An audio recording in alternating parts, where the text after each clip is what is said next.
আপোনালোকে সকলোৱে জানে যে আমাৰ ঘৰৰ ওচৰতে এক্সটৰ্চনৰ কাৰণে যিটো ধৰা পৰিছিলে তেওঁ পইচা তুলিবলৈ আহি আলফাৰ নামত পইচা তুলিছিলে ধৰা পৰি তেওঁ যিটো মাৰ খাইছিলে সেইটো তেওঁ নিজে নিজৰ তদন্তটো কৰাৰ কাৰণেহে থানাৰ পৰা চাৰ্জশ্বিটখিনি নাইকিয়া হৈ গৈছিলে আৰু কোৰ্টৰ পৰা তেখেতৰ চাৰ্জশ্বিটখিনি নাইকিয়া হৈ কেছটোৱে লাপাত্তা হৈ গৈছিল গতিকে নিজে নিজৰ কেনেকৈ তদন্ত কৰিব পাৰি সেই তদন্তৰ টেকনিকটো আমি নাজানো হিমন্ত বিশ্ব শৰ্মাই জানে আমাক হিমন্ত বিশ্ব শৰ্মাই যদি শিকাই দিয়ে আৰু সেইটো যদি নৈতিকতাৰ প্ৰশ্নৰ পৰা শুদ্ধ বুলি ভাবোঁ তেতিয়াহ'লে আমি সেইটো নিজে নিজৰ তদন্তটো কৰি চাব পাৰোঁ মুখ্যমন্ত্ৰীৰ ওপৰত যেতিয়া অভিযোগ উঠিছিলে যে উজান বজাৰত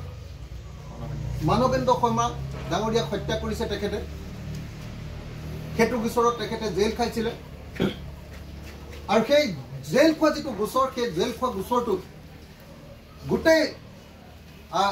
আপোনাৰ চাৰ্জশ্বিট কোৰ্টৰ পৰা আৰু থানাৰ পৰা নাইকিয়া কৰি দিছিলে হিমন্ত বিশ্ব শৰ্মাই নিজে অৰ্থাৎ তেখেতে নিজে নিজৰ গোচৰ তদন্ত কৰি গোচৰৰ কাগজ পত্ৰবিলাককে তেওঁ নাইকিয়া কৰি দিছিল এটা তেনেকুৱা ধৰণৰ কিবা যদি নৈতিকভাৱে এনেকুৱা ধৰণৰ খুব সবল কিবা যদি পদ্ধতি তেখেতে আমাক দেখুৱাই দিব পাৰে তেতিয়াহ'লে আমি তেনেকুৱা তদন্তটো কৰি চাব পাৰোঁ নিজে নিজৰ তদন্ত আৰু এটা নিজে নিজৰ তদন্ত তেখেতক কৰা দেখিছোঁ সেইটো হ'ল তেখেতে কি কয় এইটো এই চিটখনটো সাৰদা কেলেংকাৰী তেখেতৰ নামটো ওলোৱাৰ পাছত তেখেতে ৰাজসাক্ষী হৈ গ'ল জানেনে ৰাজসাক্ষী মানে কি বস্তু এইটো বৰ ভয়ংকৰ বস্তু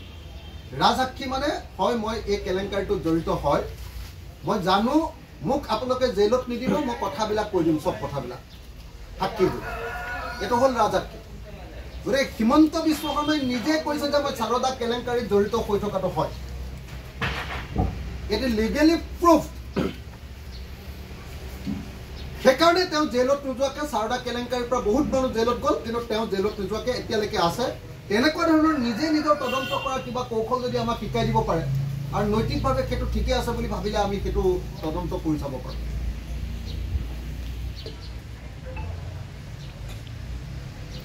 লুই বাজাৰ কেলেংকাৰী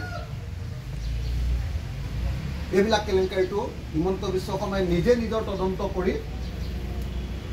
নিজকে যিধৰণে চাৰ্টিফিকেট দি আছে সেই কৌশলটো আমি এতিয়ালৈকে আয়ত্ব কৰা নাই সেই কৌশলটো আয়ত্ব কৰিবলৈ মনো নাই ইমান ভাল নৈতিকতা আমাৰ নাইও গতিকে অসমৰ মুখ্যমন্ত্ৰী ডাঙৰীয়াক আমি অনুৰোধ জনাইছোঁ যে প্ৰভু আপোনাৰ কথা এতিয়া অসমত শেষ কথা আপোনাৰ কথা এতিয়া আইন অসমত গতিকে আপুনি যিহেতু ৰজা আমি সকলোবিলাক প্ৰজা প্ৰভু আমাক নৈতিকতা কি বস্তু এবাৰ শিকাই দিয়ক প্ৰভু আপুনি নিজে নিজক কেনেকৈ তদন্ত কৰিব পাৰে আপুনি এবাৰ শিকাই দিয়ক কাৰণ আপুনি কোৱা কথাটোৱে এতিয়া ভগৱানৰ বেদবাক্য ভগৱানৰ বাক্য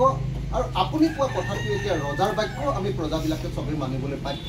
কাৰণ আমি এখন হিটলাৰৰ দেশত বসবাস কৰিছোঁ